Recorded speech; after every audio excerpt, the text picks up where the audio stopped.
Morning, welcome back to the show. 11:50 is the time. I'm Julia Hartley-Brewer. This is Talk. Let's talk about the BBC. It's the BBC basically doing the dirty on Donald Trump, not just in that Panorama documentary, but also in a Newsnight report as well over that 2021 January the 6th speech that Donald Trump did, slicing it slightly differently, two separate things that he said very closely to make it look like he was directly inciting physical violence at the Capitol that day.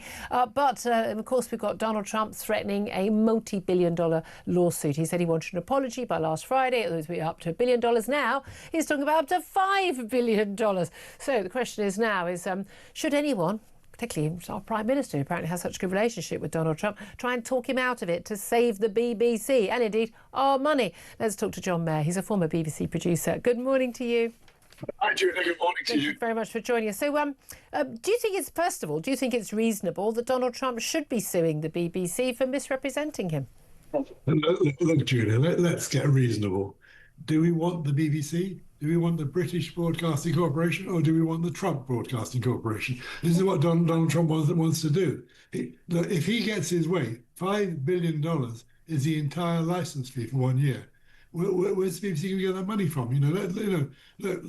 Be sensible. Tell Trump to take a running jump. It's got nothing to do with him. What do you mean? No, it has got. No, hold on a minute. Wait, he's not trying to take the station over. He's simply saying that, I mean, you can like Trump or dislike Trump. You can vote for him, not vote for him. But there is nobody that I don't like Adolf Hitler, but I don't think people should distort what he said in a speech. You could just play what he actually said. There were two deliberate attempts. They weren't mistakes. They weren't inadvertent errors. Two deliberate attempts to actually distort and mislead the British viewer, the audience that are forced by law to pay for the fee that funds this. We were misled by the BBC about something that he said. He's got every right to sue, same as anyone else. The BBC's apologised, Julia, and in fact, the show, as you know, was never shown in America, and Trump won an election 2 days later. No, look, he is trying to bankrupt the BBC. What he's done in America, he's got rid of any opposition. PBS is gone,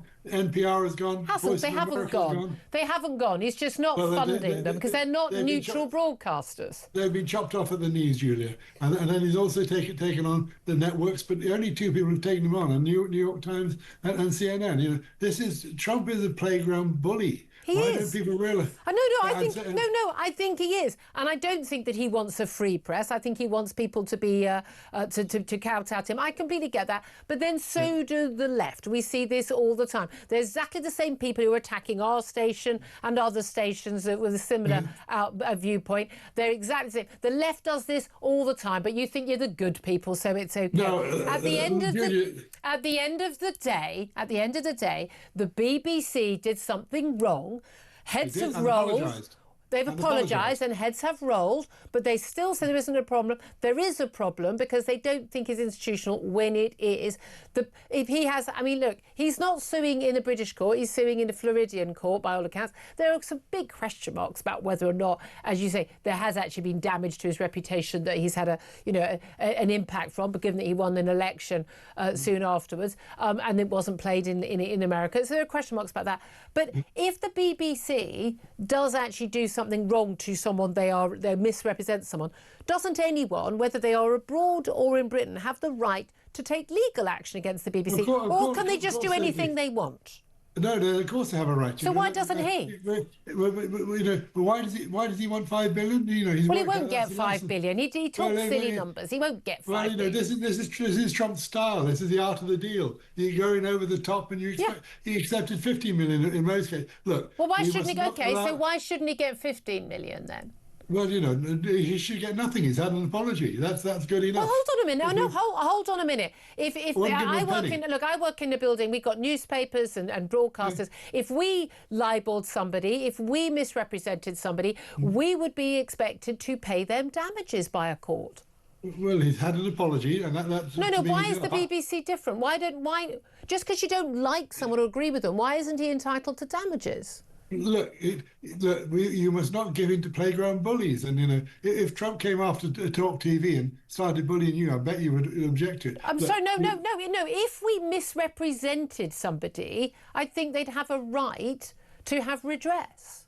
That's why we don't do that, because we try and be honest about people. Now, Julia, do you want to destroy 104 years of broadcasting history? Do you want to destroy the BBC? I'm not. No. The BBC's doing that all on its own. It doesn't need my help. I know, okay. Well, do you want to do? I mean, you remember the last time we spoke? I talked about the hyenas who were after the damaged BBC, and now you've got a bone. And you're going to pick at it. But the BBC is one of the great British institutions. It was. It absolutely was, but it isn't anymore. I don't want the BBC. John, I don't want the BBC to be defunded and not exist, but I would like the BBC to once again become a great British institution that we could all get behind and we're all happy to fund, doing proper public service broadcasting instead of lecturing us and basically giving blatant, liberal left bias. They brought this on themselves. I see that Trump is now objecting to the Reith lecture. He doesn't like what the Reith lecturers say. What has it got to do with him? Look. Well, he's called a monster by the Reith lecturer. This is the annual. Yeah, but that's fine. He's allowed to have a point of view. He's entitled to do that. Yes. Yeah, people are allowed to have points of view. Trump can't determine what everybody says. I'm left of centre, but I actually believe let 100 flowers bloom. And I, by and large, believe the BBC is straight down the line. No, I know, and that's the problem. Is lots of people on the left think that, and very, very few people on the right think that. So one of us is wrong. I watch ITN at 10 o'clock instead because the story selection is better. It's more relaxed. The BBC is really a bit too uptight. It's too aunty. They need to relax a bit. But now is the time for the BBC to reset. I don't think they need to relax. I think they need to get their act together. But there we are. And use that horrible phrase, learn the lesson. John, should the Prime Minister use what political capital he has with Donald Trump? They appear to think they're good friends, and actually basically ask a favour. And try again. No, absolutely not. It's not the Prime Minister's job to do that. It's not the Secretary of State for Culture's job to do that. The BBC's done what the BBC's done. Keir Starmer should not go crawling to Donald Trump. Okay. What about the legal? There's going to be legal costs, whether they settle, whatever they end up doing. If they settle or they end up making a payout, frankly, I'd love there to be a court case just to see all the emails and what's really been going on. We'll see all the discovery. That discovery would be great. But where should that money come from if and when it does get paid? As you know, it comes from the BBC's libel insurance. So it shouldn't come from the taxpayer. But if you actually believe that Trump should get $5 billion, why don't you support doubling the licence fee, a Trump tax? I don't think he should get $5 billion. He's clearly not been damaged $5 billion. Well, he's asking for that. Of course he is. He's asking for that. You can ask for $1 trillion. It doesn't mean he's going to get it. No, but why don't you support doubling the license? Let's have a Trump tax on the license fee. So, all right, folks. Wait a minute, you just said it's going to come out from their insurance, so we don't have to worry.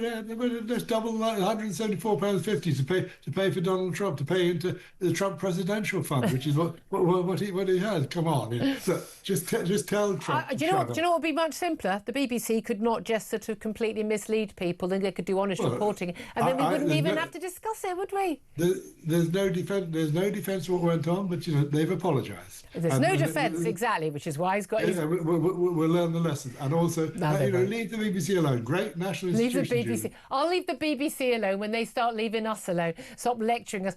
John Mair, so good to talk to you. I have to leave it there. Former BBC producer. I've got to let Sam Armstrong, whose face has been a picture throughout that conversation, have the final say. I mean, listening to that, the Trump derangement syndrome there, he says, there's no opposition in the States. There's no criticism of Donald Trump. He's shut everyone down. I've just spent 2.5 weeks in the States. Let me tell you, they're all fuming about him. And by the way, do you know how there is Trump opposition there? The Democrats just did pretty well in the November elections. Yeah. They won in Virginia, some crazy leftist won in New York.